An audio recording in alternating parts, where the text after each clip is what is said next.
As Western New York is digging out from this record-breaking snowstorm, we are looking live here right now at a neighborhood in Hamburg, one of several places that got 5, 6, almost 7 feet of snow. It's just incredible.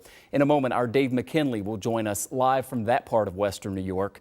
First, though, we welcome live to the show right now Erie County Executive Mark Poloncarz. We appreciate you taking some time, sir. I know it's really busy, and I want to start with what has been the news over the past few hours. Sadly, you announced that a third death has been associated with this storm. Really does help put into perspective how dangerous this can be. I wonder what other updates you have at this hour to share with our viewers, especially in terms of, rescues or any emergency situations that are ongoing.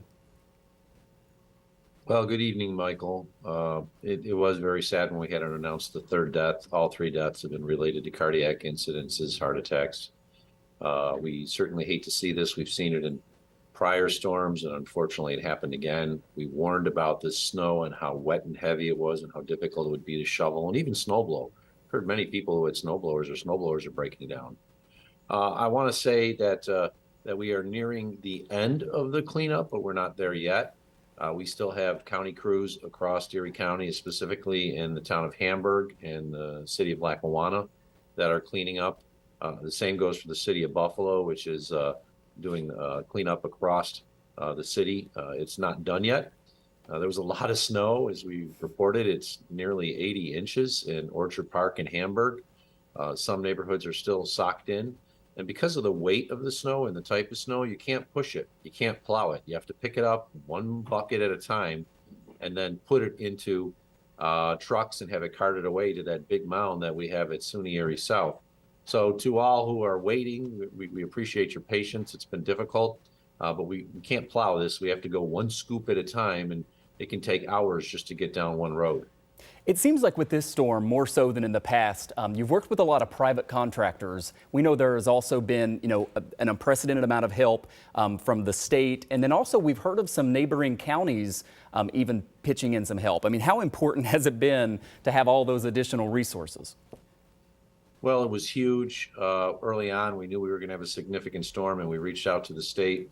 They brought in resources early. We hired private contractors even before the first snow fell. UCC, Union Concrete, was hired as the general contractor, and there were many subcontractors that were included in it. As of last count early this morning, we believe we had $1.5 million of expenses associated with this storm that we can account for. We know there's additional ones that'll come in, especially from tow truck operators who still haven't reported all the cars that they're still clearing off the streets in some regard. So it's going to be an expensive storm. That's why it was very, very good to hear that President Biden signed the emergency declaration, and the county will be eligible for a portion of reimbursement, just like the other municipalities. This hit 8 years to the day of the November in 2014. And in some ways, this was even tougher because it was more snow in a shorter period of time.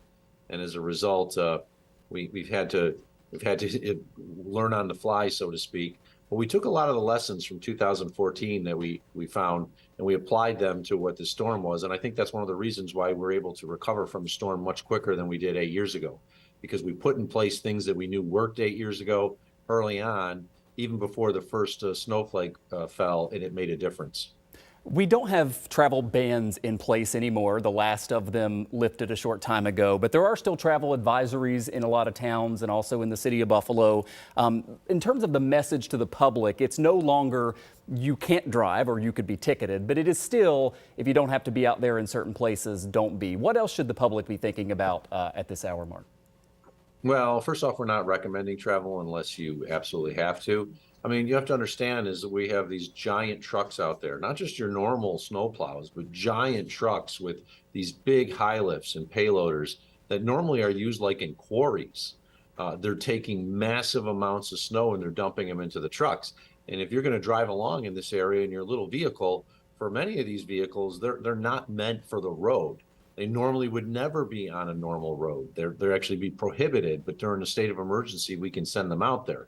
So for people who are driving, they want to see what it looks like to be around 7, 8 feet of snow. Stay home. You can see it on TV. You can see it on Channel 2 because your vehicle is so small compared to the construction vehicles out there you're putting yourself at risk when you drive into these areas that are active, basically construction zones.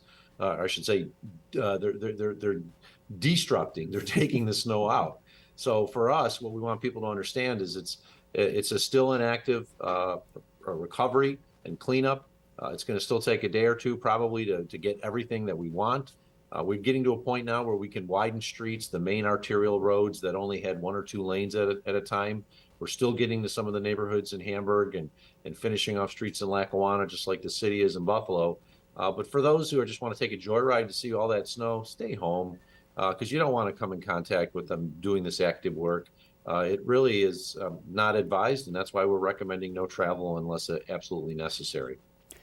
Erie County Executive Mark Poloncarz, thanks so much for joining us. We appreciate you sharing the latest with us there. You're welcome, Michael. Be safe and well to all. Thank you.